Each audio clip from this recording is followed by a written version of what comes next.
Жұмыртқа қосып жібердім. Туғандарым, ассалаумалейкум. Англияда болобу, Америкада болобу, Россияда болобу, кайсы жерде болсо дагы ошол мигранттар көрүп аткан болсо, ушул видеону да жөнөтүп коюңуздар мигранттарга. Сиздерге кайрылуум бар.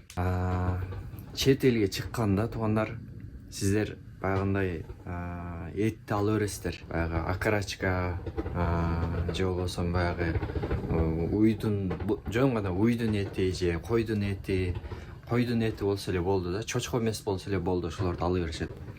Эң туура эмес туугандар, ошол халялына, адалына карап туруп алыңыздар. Бул жерде дагы Англияда да мен жолуктуруп калып атам ал адамдарды, анан айтып атам, адал гана алып жеңиз, сатып жеңиз. Эгер арам болуп кала турган болсо, ал бисмиллах же Аллаху акбар деп союлбай турган болсо, ал арам болуп калат. Ал адам болбойт туугандар. Эт экен деп эле жей бергенге болбойт. Ал чочко арам болсо, ошондой эле арам болуп калат. Бисмиллахсыз халал деген этикеткасы жок сатып алып жесеңиздер. Ушуга көңүл буруңуздар. Ким арам жесе, анын дуасы кабыл болбойт дейт. Ибадатыңыздар кабыл болбойт. Жакшылык иштериңиздер кабыл болбойт. Күнөө болот туугандар. Күнөө кылышыңыз тез мындай оңой болуп калат. Арам жеген адамдыкычы. Урдап коесузбу, алдап коесузбу, тоба кылдым зынага кетип каласызбы? Ушуга окшогон жаман нерселер тез болуп кетет да, арам жеген нерсе адамдыкычы.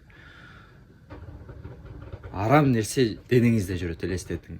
Ушул нерсени кылбаш керек туугандар. 40 күн анын денесинен чыкпайт. 40 күндөн кийин анан денесинен ошол арам нерсе чыгат дейт. Ошондо дагы 40 күндүн ичинде жебесе, жей турган болсо 40 күнгө дагы узарып кете берет туугандар. Периштелер ал адамга каршы айтат. Ошон үчүн сак болуңуздар.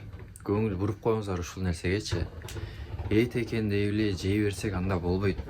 Азыр мен жумуртка тукум коштум бул жака. Неге? Анткени эттин ордуна ушул калориясы берип турсун депчи, жок дегенде. Өзүбүздүн мекенибизге барганга чейин сабыр кылып, жумуртканы болсо дагы жеп туралы туугандар. Банан жейбизби, калорийни башка нерсе алмаштырып жеп туралы. Эртең иншалла бейишке барганда Аллахым адал тамак менен ушул өзүбүз тыйганыбыз үчүн белек кылат иншалла. Шаарыңыздарда кайсы жерде жашасаңыздар, халал сата турган магазинди карап, анан алып, анан жеңиздер туугандар. Мен сунушум ушул. Ушул видеону мигранттарга жөнөтүп коюңуздар. Адал жашайлы туугандар, адал жашайлы.